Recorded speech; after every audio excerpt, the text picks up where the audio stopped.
welcome to another episode of Real Talk Family Live, building shatterproof families one brick at a time. And we are so excited to be here with you again today to continue our conversation on forgiveness. So I want to encourage you to reach out to your friends, family members, church members, neighbors, and invite them to join us for this discussion on forgiveness as healing. Forgiveness as healing. I'm looking for my panelists. Oh, there. Okay. I am going to bring my panelists up. Let's see if I have access. Let's see if I have access. Yes, I do. All right.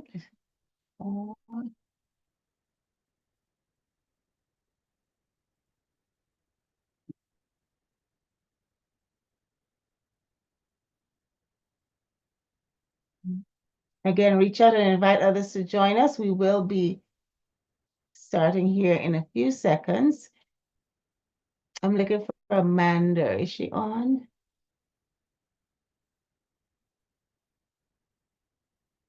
Hi, I'm on. You are on? Okay, I'm trying to find you. 1 second so I can bring you up. There you are. Okay. Awesome. All right. Once again, we're excited to bring this discussion on forgiveness. It's not a discussion that we can have as a one-shot, one-and-done type thing. It's a process, and it's an ongoing thing that we are continuously working on. Because as we learned in our previous discussions, it's not an easy road. And sometimes it's a little easier than other times, and other times it's even more difficult. And it also depends on who you are working with, or who is the offender, or what the offense is. And sometimes it's where you are in your state of mind, where you are mentally, where you are emotionally. It's a process, and we have to really acknowledge that and give each other grace, as well as ourselves grace, as we continue this journey to forgiveness.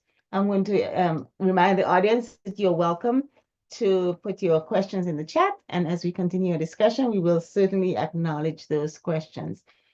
This program is brought to you by Faith Tabernacle, St. James, Nippon Street, St. James in Trinidad, along with other evangelical ministers across the Caribbean. I am your host for this evening, Dr. Patricia Neff, and we are ready to proceed. We have again as our guests, panelists, we have Christonia Lewis Collette and Amanda Dixon. And for those who are new to us or who have not as yet heard from you, I'm going to ask you to briefly introduce yourself, and I'm going to start with Amanda. If you could briefly introduce yourself to the panelists, tell us who you are and the organization that you represent this evening, and then we'll go to Christonia. Hi everyone, good evening or good night, depending on where you are. I'm Amanda. I'm one of the counseling psychologists for Life Empowerment Center. I work remotely for Life Empowerment, so I'm actually joining in from Belize, hence the daylight behind me, because I know it's dark in Trinidad where it's being live. But happy to be here again and interested to see where the conversation is going to go today. Awesome. Welcome back, Amanda.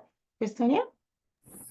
Hi, everyone. Christonia here from Life Empowerment Center of Trinidad and Tobago, and I am one of the counseling psychologists on the team. Look forward to being here and, like Amanda, seeing where the conversation goes. All right. So we are ready to proceed. So I'm going to give you the objectives for tonight, and then I will read the scenario again for those who have not heard it or remember what it's about. And then we'll dive into some of the questions I have for the panelists this evening. So we're looking at forgiveness as well. Forgiveness is a general topic, but today we are looking at from pain to peace, from pain to peace, and we're going to talk a little bit about healing and what happens on that road to forgiveness.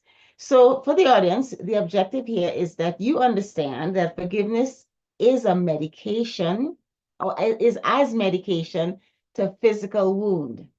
It may hurt when administered, and sometimes medication does, but the healing brings relief. but the healing brings relief. And the second objective is that forgiveness does not remove the scar, but time helps you to accept it with a smile. And when you're in the throes of it, that smile is not easy to see and detect, right? Key points that we're going to focus on is dealing with the pain as well as dealing with the scar that forgiveness is all about. So I'm going to read the scenario now, and then we'll proceed. At the graveside, the minister prepared to read the last rites for a respected community leader who had no political or denominational ties. As the service neared the committal, a man out of place in his attire approached the minister. Leaning in, he demanded, "Open the coffin. I need to see his face." The minister hesitated. "You'll need the family's permission." The man scoffed. "Consider it granted. I'm his only brother, the one he cheated out of my inheritance. I just want to see how much he's taking with him." A tense silence falls over the mourners.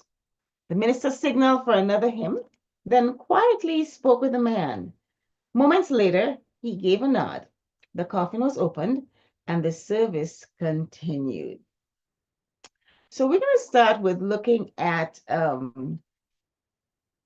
forgiveness as healing. Forgiveness as healing. We're going to start there.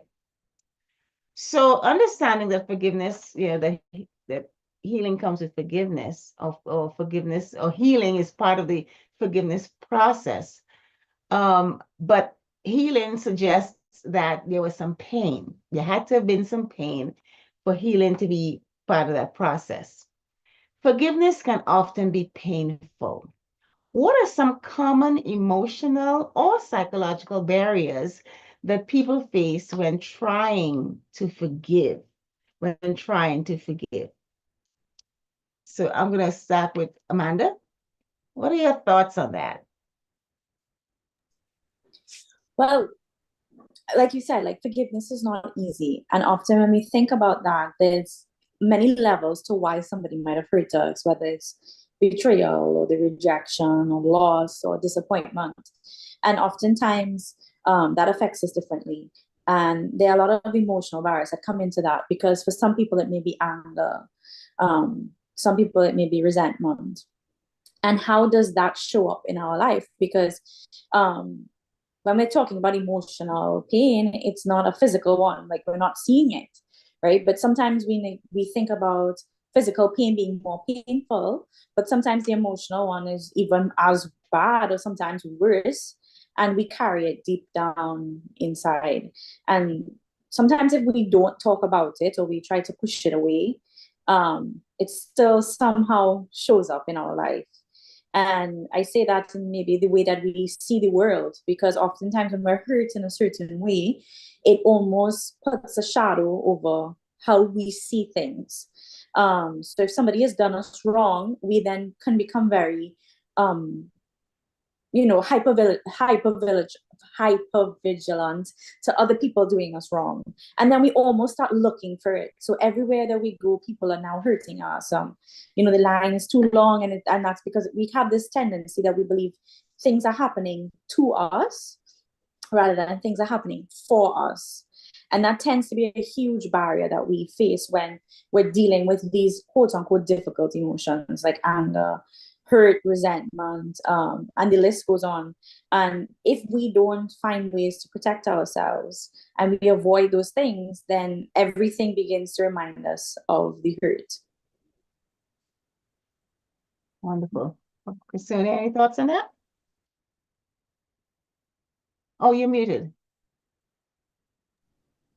To add to that, I will also say, when it comes to the emotional barriers, sometimes the emotions that we experience kind of hinders the process of forgiveness because sometimes we are too upset or we are too hurt or we are even grieving during the process of forgiveness, and all of that hinders us from reaching to the point of forgiveness.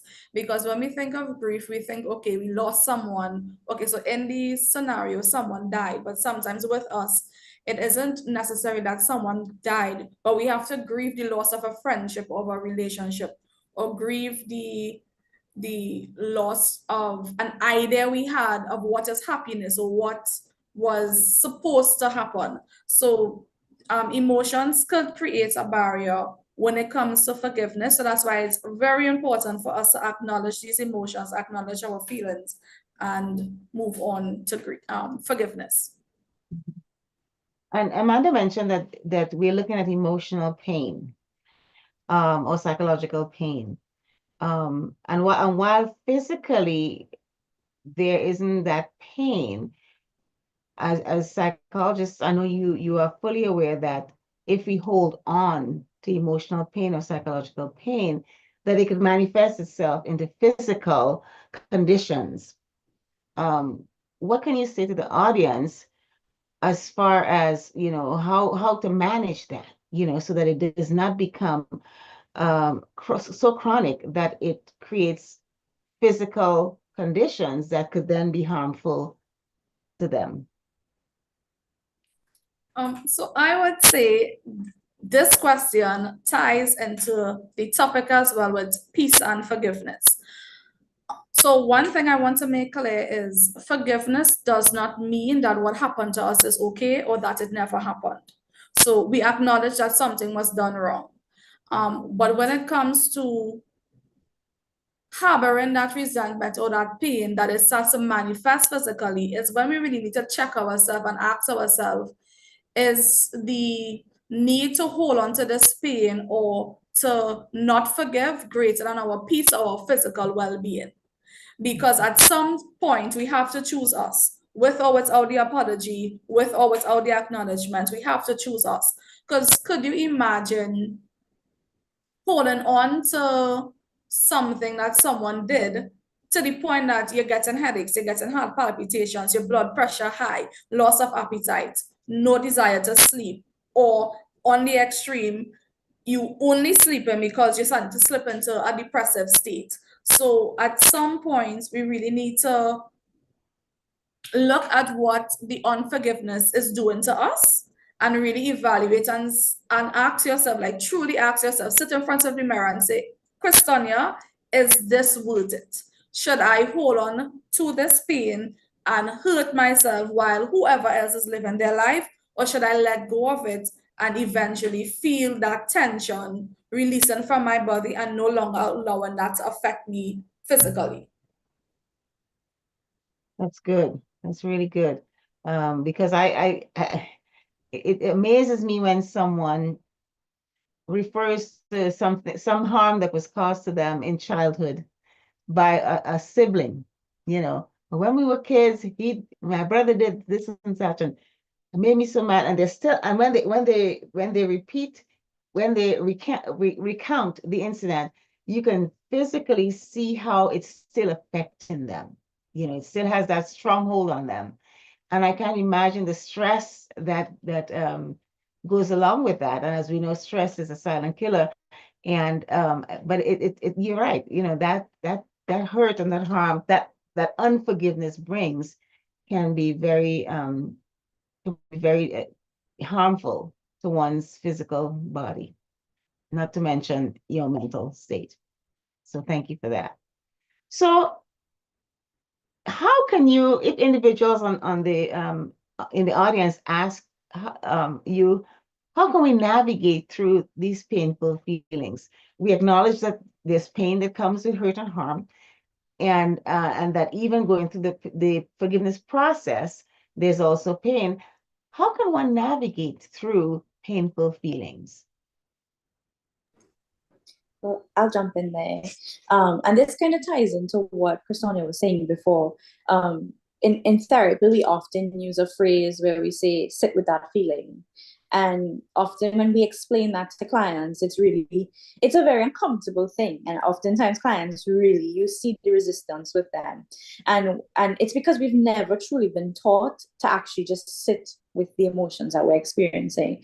And that's a very powerful tool for people who may not be in therapy, but want to understand how the emotions drive us. And the best way I can describe it is if you were to imagine the hurt or the whatever's bothering you, you sit with it alone in a room and you ask it and you name it. I feel angry. I feel upset when this person does this. And then you ask yourself, why? What is this person doing that's causing me the anger? Because oftentimes when we feel these very intense emotions, we're so driven by it that it just takes control of us. And then we start doing everything. I mean, the best example of when, I'm sure all of us have experienced it as Caribbean people, when our parents are upset with us and then all of a sudden they slam the doors and everything that they're doing is much harder and everybody's pulling doors and everybody's stomping around the house because they're not sitting with that feeling, or we're not sitting with that emotion. So as a result, the body is now responding to when anger is in control of the brain. And when we really sit with that and we ask ourselves, what is it that I'm feeling? I'm naming that emotion. And when I name that emotion, I now understand what I'm experiencing. And then that, as simple as it is, helps us then create a path of, okay, if I'm feeling anger, what is it? What is that trigger? Because oftentimes we are triggered by certain things.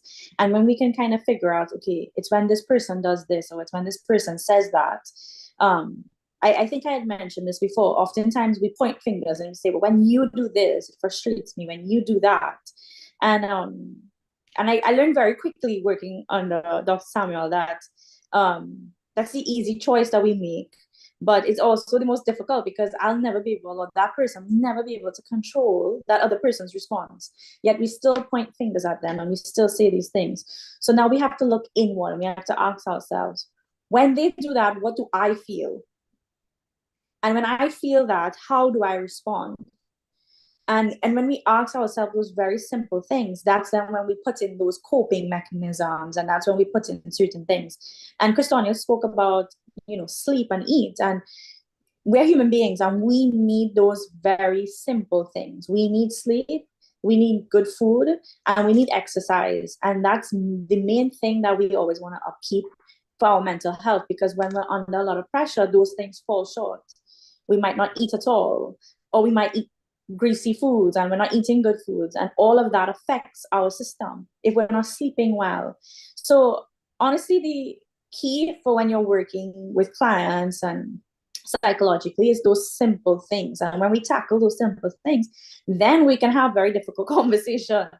And I always say that it's better to dip your toes into the water and understand what you're dealing with, rather than jumping in the deep end and feeling like you're going to drown. And sometimes we just have to do those little things, and it takes time. Healing is a process that each person has that journey. And kind of going back to that, it's like a pain or a fresh wound. We all know what it feels like to get a cut and then rub alcohol on it and it stings. And sometimes we don't want to do that. We don't want to rub alcohol on it. We just want to run it under fresh water. And if we don't deal with it, what's going to happen? We're going to either get an infection, or if we don't go to the doctor, we don't know how bad it is. And sometimes we avoid the discomfort, but the discomfort actually ends up being what we need to experience, because if we don't, we're making it worse for ourselves. And so if we think about pain like that, even though it might be scary to feel, or it might be scary to sit with that feeling, we have to do it right so that it doesn't get worse. And like I said, if we feel a certain way, it then affects the way that we see people, how we see our relationships, and honestly, how we see ourselves. And that's a scary thing to be when we are like blinded by certain emotions. So I'm going to throw it over to Christonia because I spoke a lot there. So I want to add to something that Amanda said about the cut, right? So this week I was making a smoothie and my blender has several blades running down the middle. And while washing the blade, I was just rushing to leave home and ended up cutting 2 of my fingers. And I was mad. And I wanted to just throw the blade. But then I was like, but the blade, it wasn't the blade fault. You needed to take your time. So I cut my 2 fingers. I continued with what I was doing, not really noticing how deep my fingers were cut. So I continued moving around. And then when I looked at what I was touching, I realized that it had blood on it. So I was like, okay, stop, take your time. You need to tend to this. So I'm watching my fingers and I was like, you ran out of time. And you just, right now, you just tired of my whole morning. So I ended up putting a plaster on it. And I left home, and while driving and holding the steering wheel where my fingers were bending, it was exactly where the cut was. So every time I gripped the steering wheel, I was feeling as though the cut was splitting back open. So I had to stop and drive with the other hand, or if I'm holding the steering wheel with this hand, just kind of grip it and leave these two fingers straight. And I would like to liken that to forgiveness. In a weird way, I like to liken that to forgiveness. So when you're placed in a situation where you have to forgive, Amanda mentioned coping mechanisms. Now, if you do not have the correct coping mechanisms in place, just like my finger, every time I bend it, the cut was split open again. Now, when I realized by bending my fingers, I was splitting the cut open, I came up with an alternate of, okay, don't bend your fingers or drive with the other hand. Same thing with coping mechanisms. Amanda and I, we could offer to our clients, okay, go for a walk, listen to music, be mindful of the environment that you place yourself in. Count to 10, do deep breathing. We could come up with a long list of coping mechanisms. But what I tell my clients is what will work for me, what will work for Jane, what will work for Amanda will not work for you. So we all need to know ourselves. And if you know you have certain triggers from past experiences, or you have certain triggers from current experiences, you need to really know yourself. And a process of healing is knowing yourself. Like Amanda said, sit with the emotions, sit with the pain, acknowledge, I feel X, Y, and Z. And no one else, or you don't have to justify those feelings to no one else. And once you sit with that pain and you come up with those methods of dealing with the pain, that could quicker lead you to peace as opposed to ignoring the pain and telling yourself, oh, well, it was small thing, or oh, well, I don't want to talk about it, because that will allow the pain to fester for longer, and then it will start to manifest in other places, other relationships, other situations. So we need to sit with the pain and deal with the emotions and find coping mechanisms that suit us and only us. Healthy coping mechanisms. Healthy. Right. That's right, because there are lots of coping mechanisms that are unhealthy. That's good. Thanks for clarifying that. All right, I mentioned earlier that we're also going to look at forgiveness as medication. And I like when you're sharing, when one of you was sharing about putting, I think it was you, Christina, putting alcohol on a wound, fresh wound, and how it burns and hurts and so forth, but it's necessary, especially if you want to prevent infection and so forth. Can you elaborate on that analogy of forgiveness as medication to a wound, or what are some practical steps one can take to administer forgiveness as medication, even when it hurts? So just to give a quick clarification, Amanda mentioned the analogy with medication. So let's go ahead and take this question. Oh, nice handoff. I see what she's doing there. Yeah, I think it just goes back to if we use an analogy as forgiveness as part of medication, oftentimes let's use the example of when we're sick. A lot of us might have the tendency of we'll just write it out. We will just rough through that sickness. I don't need to see a doctor. We have that culture, I think, where we don't need to see a doctor unless I'm dying. I'm not going to take medication unless I'm dying. And sometimes we put ourselves under more pressure because we're trying to ride through something that we're not capable of managing. So if we use the example of, I'm jumping in the deep end, but I have no idea how to swim, what I'm actually going to do is I'm going to struggle and drown. And sometimes we have to take these small steps, even though that's the harder thing to do. I always link it back to exercise when I talk to my clients, because we are people that want immediate gratification. we live in that culture now, and it's ingrained in us, especially with our phone and technology. And exercising is the best way I can explain it, because it requires a lot of hard work and a lot of discomfort. And when you're feeling the discomfort of moving those muscles, you're either in two positions, and it always links back to mindset, because I could feel so much soreness. I'm giving up on exercising. This is not worth it for me. Or, wow, I worked my muscles really well. I'm actually doing something good. And the only difference in the success of that is how you view it. So if we view forgiveness as a very important mix in that medication of helping us heal and helping us move forward, it really just depends on how we're viewing it in the mental state that we're in. And discomfort is something that we all run from. Of course, it's natural. Nobody wants to feel the discomfort. But honestly, we live in a world where we're always experiencing discomfort, no matter where we are. And if we lived in a world where discomfort didn't exist, then what would we be living in? What would be the purpose of life? Growth comes through discomfort. And actually, something that Dr. Samuel told me very on in my internship is, and it is for Sonia too, and you can ask her. There were certain things I was very uncomfortable with, and I didn't ever want to see clients who were dealing with that. And they both said, well, what's going to happen when you do? And that made me think like, oh, I am actually going to face it at some point. And it's only when you push through the discomfort, you actually grow. And they can tell you that most of my clients that come in are the things that I was running from.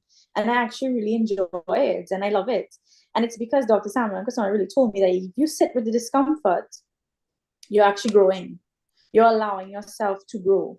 And if we look at anything in life, anything that God has given us, it has that cycle that we go through.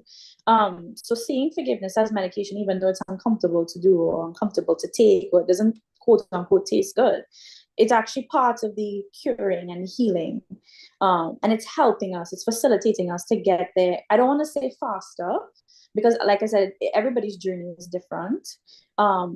But I would think that it's better to have those tools that help us rather than we just fight against ourselves, because who's to say it's actually going to work? We might just end up, like you said, stress is the silent killer. And sometimes we think by saying nothing actually does us better. And actually, we actually need to learn to communicate as individuals. We are designed to communicate. And I always link it back to the Caribbean. We have this mentality that I'm not saying nothing, like, I done. And really and truly, you're making yourself more frustrated than if you were to just sit with the person and say, hey, like, this is going to be a difficult conversation, but let's have it. And then you find a solution. And that's the point, that sometimes the road you don't always see the end. But if you trust and you're doing the right things, you have the ability and the faith to know that it's leading you to the destination. I hope that answers your question. Absolutely, yes, absolutely. All right, unless Christina has anything to add, since she's so handedly gave it to you. So, well enough, when Amanda was speaking about the medication, I remembered something. So, when COVID-19 started in 2019, I think it really picked up in Trinidad in 2020. So, I worked in the hospital at the time. So, I had to be very cautious. So, I went the entire of 2020, 2021, no COVID. In 2022, I went to a wedding and I got COVID in 2022 of May. Now, when I started to get an inkling that I had COVID, I wasn't feeling sick. So I was like, nah, I don't need no medication. I could tough this out. I'm strong. I take my vitamins. So I did not take medication for like the first 3 days. The medication that was prescribed to me, I was like, no, I don't need it. So my siblings and my nieces, and they had COVID and they started to take medication from day one. And I was like, no, they're weak. Want to take a medication? I good. By day 5, I felt as though I was going to meet my Lord and Savior Jesus Christ. And by day 7, they started to feel good. They were up and going. Their appetite came back. And I think of that when it comes to forgiveness. When it says you think that you don't need it, is when you need it the most. When it says you think that you're strong enough and you could tough it out, there's no need to tough it out when it comes to sacrificing your health or your peace. Your health with unforgiveness could lead to the physical symptoms of stress. Stress is one of the number one killers. Your mental health, your relationships with other persons, because unforgiveness also damages relationships with other persons that we don't really link to unforgiveness. But Amanda said earlier, sometimes we harbor those feelings and we become hyper vigilant when it comes to other relationships. So one coworker did you something, or a sibling did you something, or a spouse did you something, and you're thinking it's across the board. No human being is good. You don't trust anyone. So unforgiveness affects various aspects of your life. And like the medication, take it early when you least think you need it. Let it start building up your immune system so that when it is your immune system really needs that boost, the medication is already there, ready to do its job. Unforgiveness, deal with it, deal with emotions, so that when it is you're reaching a crisis, you are not already in the deep end, or you have already learned to tread the water, that when the waves come, okay, I could survive, I can paddle for a bit and I could keep my head afloat. Love it. Love the analogies. Love it. I think our audience could certainly relate to those as well. All right, I'm checking the chat. I don't see any questions. So audience, don't forget, if you have a question or would like some clarification, please put that in the chat. So I'm going to move on now, looking at dealing with scars, And I want to first look at acceptance of scars. While forgiveness may not remove the scars of past pain, how can we learn to accept them? You know, scarring is very difficult, and different people, again, deal with scars differently. And this state or the stage of life that you're in also brings about a different tolerance for scars. I remember having surgery on my ankles, probably about maybe 8 years or so ago. And the surgeon said, you're gonna have some scarring, right?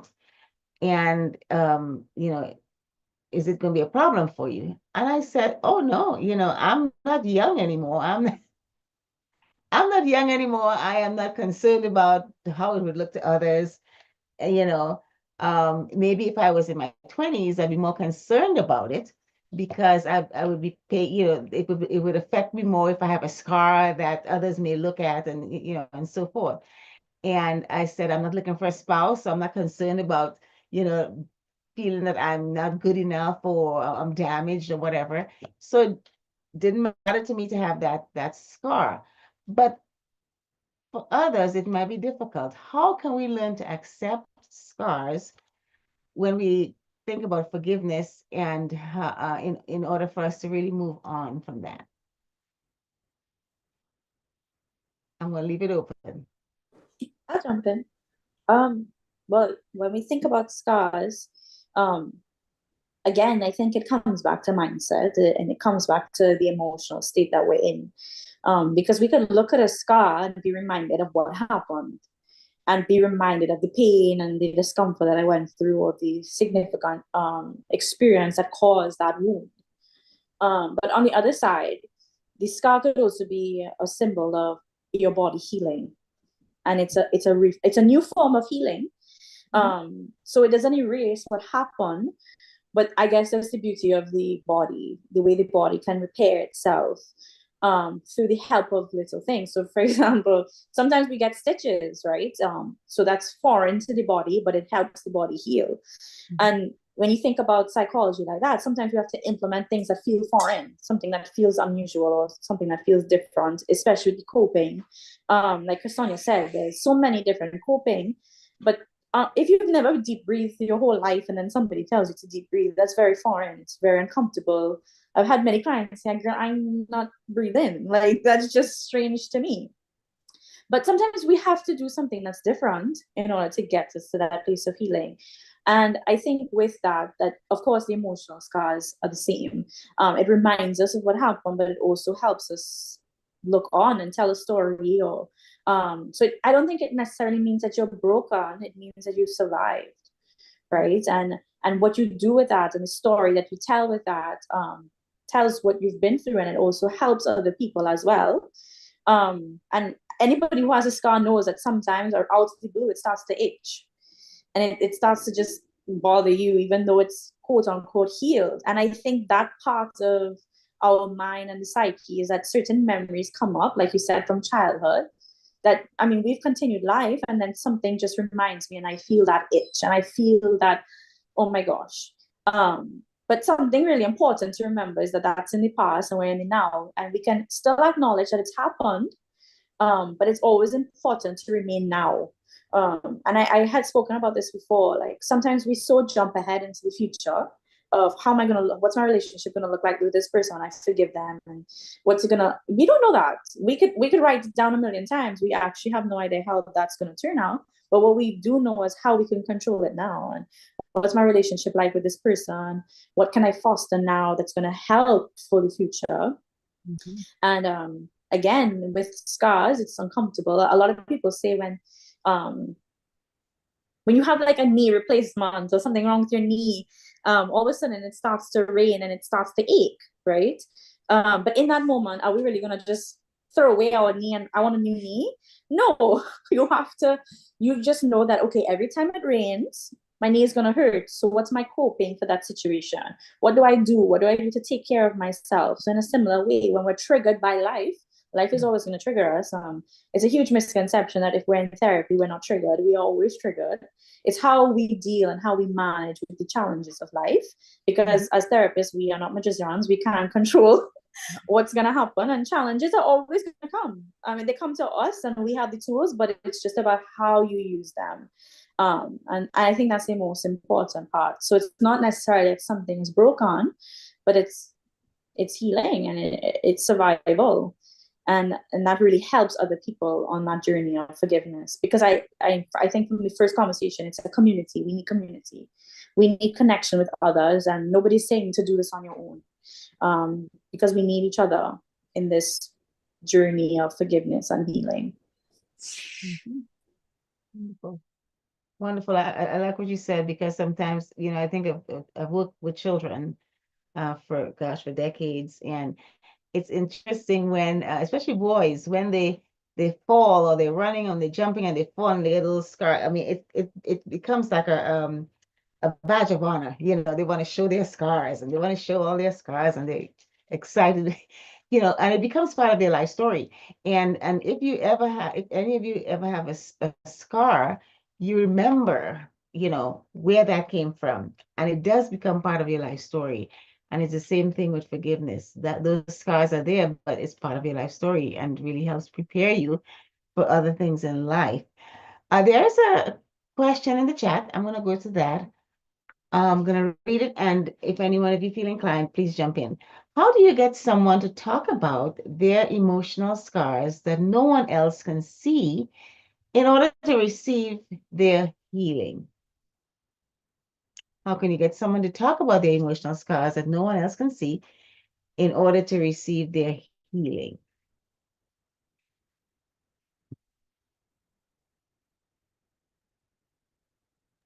Christina, you're gonna jump in, or you want me to?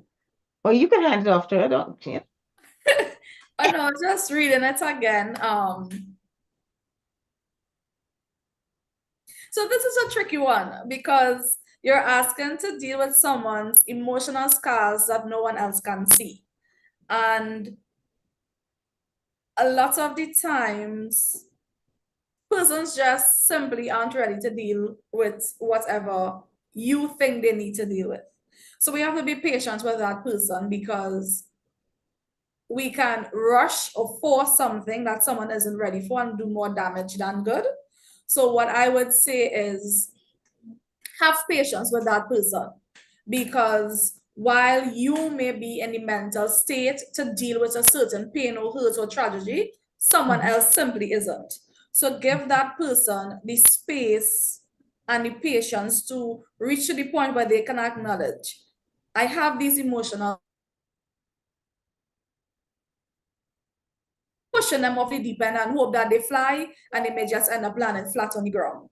So have patience with the person and let the person know that you are there. Because sometimes persons know that they have things to deal with, and they're probably saying, well, I don't have the support. So you simply just drop a little hints. Whenever you're ready to deal with what you're going through, I am here. You ever going through an experience and everybody just bombarding you with calls, bombarding you with visits, bombarding you with text messages, and you just want to sit in silence, like you feel like you're going mad, right? So that's how that person could be feeling. And when you're dealing with emotional scars, sometimes it's just years of stuff, years of pain, years of hurt, years of disappointment you have to unpack. So have patience with the person. Give them little hints that you are there whenever they are ready and not on your timing. And give them the space to just mentally process what they're going through so that when they are ready, they know, okay, I can call on Amanda, I can call on Dr. Neff, I can call on whoever it is, write this name. I don't want to mispronounce your name, but be emotionally available to the person so that when they are ready, they know I have someone I can call on. Mhm. That's good.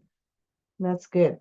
Amanda? Also, I want to add to this, and I'm going to preface this because I'm in the field, so I will always point to the handle of somebody should always see a professional, right? And I say that because not saying that having community support and having people around you are not important, because it is.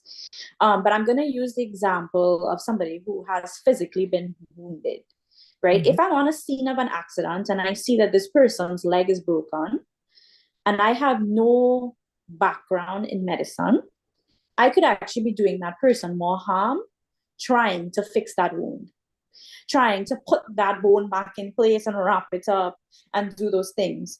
And sometimes that can actually burn you when you're trying to help someone, because you might say, quote unquote, the wrong thing to that person. And then that person in that emotional state is going to look at you and be like, Susie, don't know what you're talking about, so I never go into Susie again. So sometimes we just need to be there for human to human. Hey, like, I see that you're struggling. Like, what's up? Like, what's going on? I'm here to chat, but also having the communication and the conversations of, there are professionals that you can see. There are professionals that there's no harm in seeing a professional. Of course, unfortunately, in our field, mental health isn't, there's a huge stigma against it. We think that if you're feeling the emotional pains, you're either crazy or you could deal with it on your own. But I always pose that question. I point that question back to the person who has that belief that if your bone was broken, you would go see a doctor you would go and see a professional to take care of you. And sometimes when we're feeling those heavy emotions, we shouldn't guilt ourselves and shame ourselves into thinking that we can do it on our own, because sometimes we can't. Sometimes we need professionals to intervene. And when you do see a professional, the professionals are going to tell you this is how you interact with your friends. Reach out to your friends, because our line of work will always bring back community.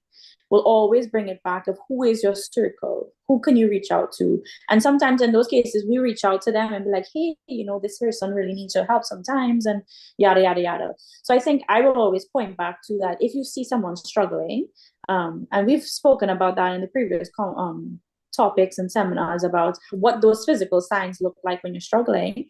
Sometimes you can just gently advise this person that, hey, like, you should see this person.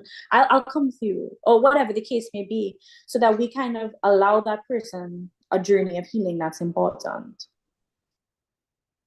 That's really good. Thank you so much for that. We've often heard it said that time is a healer. Time is a healer. How does the passage of time influence our ability to forgive and accept our scars? How does the passage of time influence our ability to forgive and accept our scars? So I'm going to call on Christonia. I think that with time, we can properly process everything that has been going on. So for me, when I am upset I may not want to speak to you immediately. Mhm. I need time to process it. I need time to be like, okay, this is how I'm feeling. This is why I'm feeling this way. This is what I plan to do going forward. Whereas some other persons would be like, okay, this happening now. I want to deal with it now. I want to have that conversation now. But sometimes time can be a positive because we are not in the heat of the moment. We are not in the heat of our pain, and we can take time to sit and acknowledge how we feel without the rush of emotions. Mhm. So I would say when we're dealing with forgiveness, it has to happen on your time, yes. So take your time to process how you're feeling. Acknowledge those feelings. Amanda previously spoke about sitting with your feelings. I feel this way when X happened. And that is okay. There's no need to rush it because forgiveness doesn't have a timeline.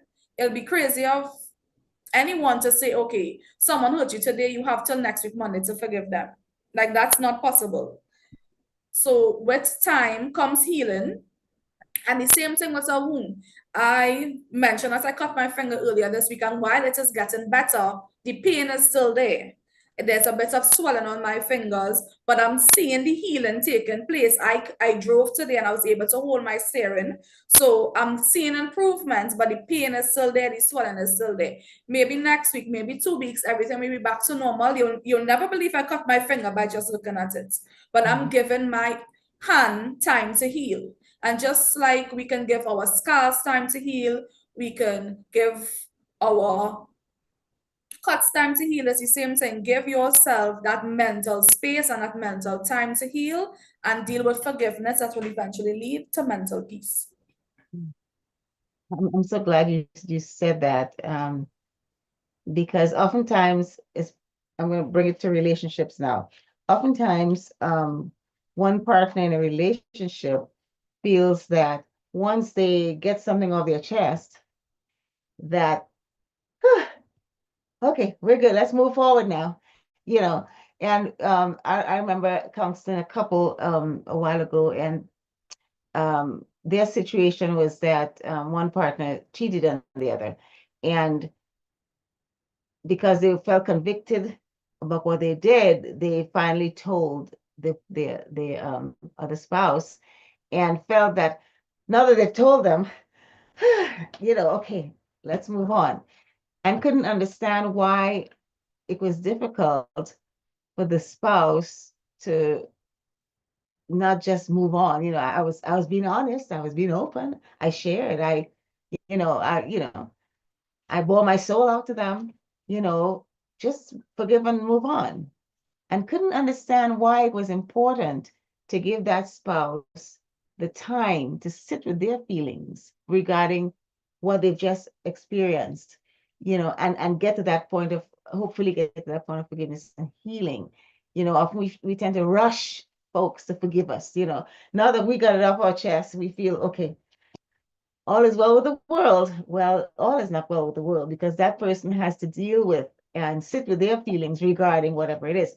So I'm so glad you share that, because it's important for us, as whether we're professionals or just family members or friends or whatever, when we are in situations like this, that we allow the other person the time and the grace to work through what emotions they have to work through, and hopefully get to that point of forgiveness and healing, and not try to rush the process, because in rushing the process, you may find that the person may make a hasty decision, because you're rushing them.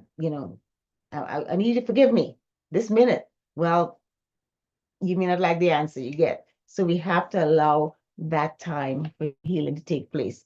I'm looking at the time, but I want to talk about moving forward, because when I think of moving forward, I think about the personal growth that comes through forgiveness.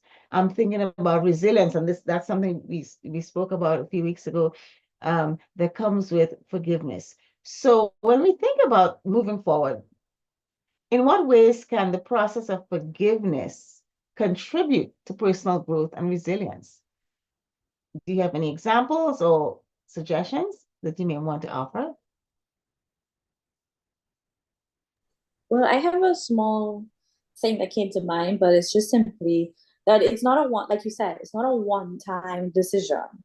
It's a thought out process, and it takes time, and it takes a lot of practice, because similar to, let's say we want to start a fitness journey, all of us who want to start a fitness journey, we always feel the immediate motivation of like, all right, I'm going to do this, I'm going to do this, I'm going to eat this way, I'm going to do, and we feel that rush. And then when it starts to get that process going, by week 2 we're like, okay, I don't know about this anymore. It goes from 3 days to 2 days to 1 day, and then we fall off. So I would say that it's small, very small, consistent practice of forgiveness, knowing that it's a choice that you make every day. And that choice may look different every day. And there will be moments where you feel that sting, and you feel the pressure, and you feel that uncomfortableness, but knowing, I think if we, one thing that we can do as psychologists is help people recognize that often when we think that we're dealing with our mental health, once we start, we think there's a common misconception that, okay, we've started, everything's going to go great from now on. And it's not life will always continue to happen. But what we can do is that when we do recognize, okay, this is stinging me, this is hurting me, pause, reflect, take the time, but don't allow it to drown you, don't allow it to sink you. And over time you realize if you keep practicing at it, you keep doing the things that are your coping mechanisms, it's going to feel less of a weight on your shoulders. And eventually you can look back at the hurt and see that it's there, but it no longer burns or hurts the way that it used to. And that in itself is healing. Knowing that you can look something in the eye, face a memory, and know that, okay, this used to really crush me, and now I can have a conversation with that memory, and know that it's okay. And that does not happen overnight. But it, and people always ask us that, but it's always the consistency and the small steps. And it comes back to what we were saying many sessions before about that self-compassion, and having that with yourself, and knowing that it is okay. I don't have it all figured out, but every day I'm going to try. I'm gonna keep looking at it. I'm gonna keep sitting with it. I'm gonna have the conversations with the people around me.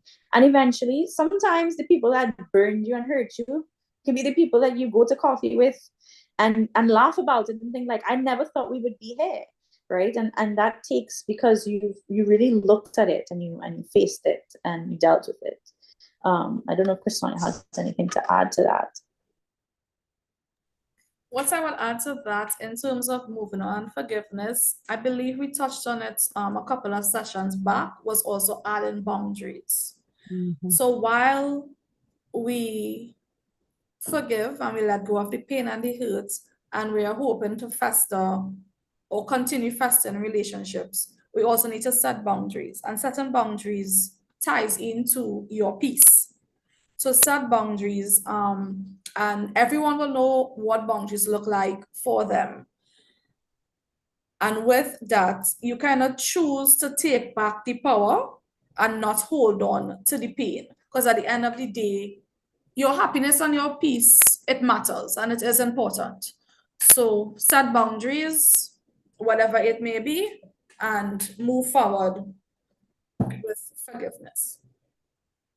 So we're talking about forgiveness in the context of family, and I'll include friends there as well. What role can friends and family play in supporting someone who is struggling with forgiveness? And I want you to think about, even as young children. I do a lot of my work in the parenting. A lot of my coaching is in the parenting space, and so I'm looking at how can we build in this mindset of forgiveness from very early. What can we do to help children learn this process early, so that when they become a little older and have to deal with a little more difficult things, other than my brother broke my toy, how can we build that in so that they can then use the skills that we've taught them, the strategies we've taught them in dealing with more difficult situations?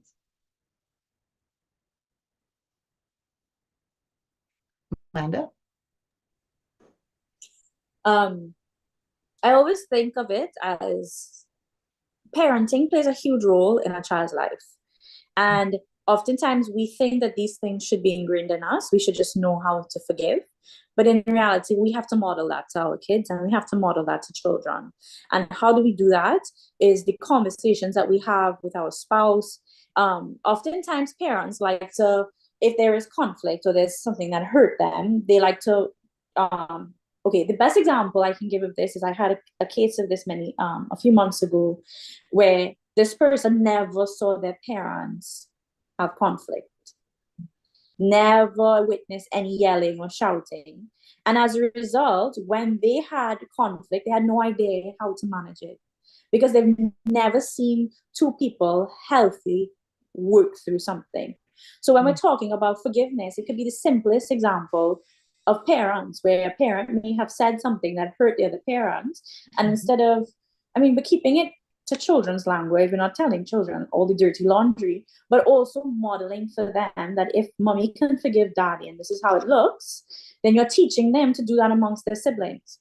And if they do have siblings, it's really important that we communicate. So this is why he feels upset. Ask him why he feels upset. Why is he upset? Well, I don't like that you took my toy and ask your children to understand their emotions. Well, it bothered me when you took my toys because it's my toy. Okay, and how did that feel? What did it look like? Well, I just wanted to leave. I wanted to storm out the room. I don't like when you do that. And when you teach children to talk to each other, they then understand this is what hurt me, right? I don't like when you do this. So then that child now knows how to respond to that child. And that's in an ideal world, right? But this is the kind of conversations that we need to be having at home because these are, small things, like we said, always manifest in our adult life. So if I lived in an environment where I didn't know how to manage when I was uncomfortable at home and I didn't know how to voice it, well, when I'm in a relationship and I feel uncomfortable and my spouse or my significant other does something to me, I'm going to go back to that same childhood experience of shutting down, right? And I'm not knowing how to voice. So I think it really does start. It's always a chicken and the egg situation. We always see that. But I'm a huge advocate for parents and for teachers to help facilitating that conversation and modeling it because that's how we learn as children. We learn from mistakes, right? And so yeah, I hope that answers that question. I don't know. Absolutely. Okay. Absolutely. So I'm gonna, unless Christiane has something to add, I'm gonna ask you to start formulating your closing remarks. But I do have a specific question for you to address in your closing remarks, and that is if you could offer one piece of advice to someone who is hesitant to forgive, what would that be? What would that be? While you formulate your thoughts, I'm gonna give you a synopsis of what we discussed today, and hopefully so that the audience would see what we've packaged for them. Let me look in the chat first, though. I think there's something in the chat. Okay, no, I don't. All right. Let me close the chat. So today we've been talking about From Pain to Peace on the street name forgiveness. And as we conclude this discussion, I want to give you just some tidbits on what we discussed. Hopefully you'll have that to take away with you. Basically, we said that forgiveness is not merely an act, it's a journey that does require courage, vulnerability, and a willingness to confront the pain that often accompanies it. We've explored the analogy of forgiveness as medication, recognizing that while the process may be uncomfortable, the relief it brings is invaluable. Just like a physical wound, and Christiane shared her most recent physical wound, emotional pain can leave scars, but those scars do not define us. Instead, they tell a story of resilience and growth. Time does play a crucial role in this healing journey, allowing us to transform our scars into symbols of strength and acceptance. Now, throughout our conversation, we've learned that forgiveness is not about forgetting or minimizing the hurt, but about reclaiming the power and creating space for peace to reign in our lives. It is a gift we give to others, But more importantly, it's a gift we give to ourselves, because in giving ourselves forgiveness, we are freeing ourselves from the burden of anger and resentment and all the things that can then translate into physical harm to our physical bodies, the stress, the high blood pressure, the heart attacks, all the things that stress can create in our bodies physically. So as we move forward, let's carry those lessons learned today and into our daily lives, and know that as we work within our families, that we are modeling these behaviors to our children. We are teaching them the process of forgiveness, so that when they grow up, they will begin to implement that in their daily lives. And as we do that, let us practice compassion, not just for others, but for ourselves as well, because oftentimes we forget to give ourselves compassion and grace and empathy. We need that as well from ourselves, because this journey is not for the weak. It's not for the faint of heart. And I want to encourage those of you who are listening here today to pursue forgiveness, because it truly is the best way to peace and having peace reign in our lives. So I'm going to go to our panelists and have them give their closing remarks with that one piece that I've asked them to add. First, Tanya? Okay, so as we close, I'd just like to remind everyone to always have it in their mind that forgiveness isn't a sign of weakness. Oftentimes we think, no, I can't forgive them. That's being weak. I'm letting people take advantage of me. But forgiveness isn't a sign of weakness. It actually takes incredible strength to be able to forgive someone in the absence of an apology, in the absence of acknowledgement. Forgiveness takes strength. So as I end, I would like persons to keep this to the back of their mind, that I deserve peace more than I deserve revenge. And whenever you're placed in a situation, I tend to tell my clients, look yourself in the mirror and talk to yourself. So look yourself in the mirror and recite, I deserve peace more than I deserve revenge. Awesome. Amanda? Well, I would end by saying unforgiveness often looks like a chain that you're tied to. You're tied to this chain, and it often makes you feel like you're in control, but it always pulls you back and it always weighs you down. And when we think about forgiveness, and we're talking about this wound, think about that pain is the part that's going to teach us. The scars are going to be there to remind us, but forgiveness is what's going to let us and set us free.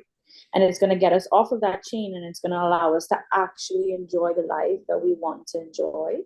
And it's not going to be easy, and nobody's saying that it's going to be easy.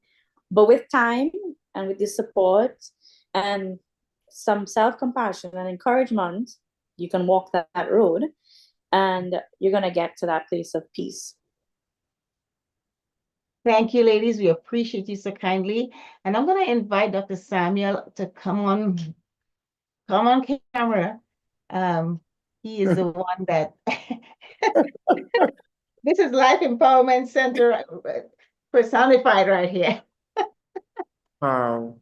I am so grateful for the road that was paved tonight, from pain to peace, and how it was explained, and the points and the examples were given.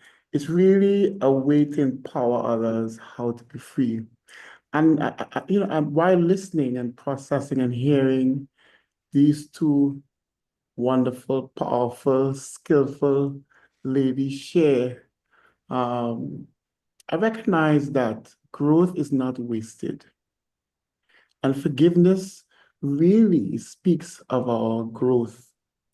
And it tells us where we are present. If we are present with the pain and the negative emotions, or if we are present acknowledging the pain but seeking solutions. And that's what growth helps us. And growth exposes us to greater options. So we no longer have to stay where we were wounded, but we expose ourselves to information that will, cause us to have a different perspective and look at things differently and And through that, we're able to grow and work through those difficult moments and find peace.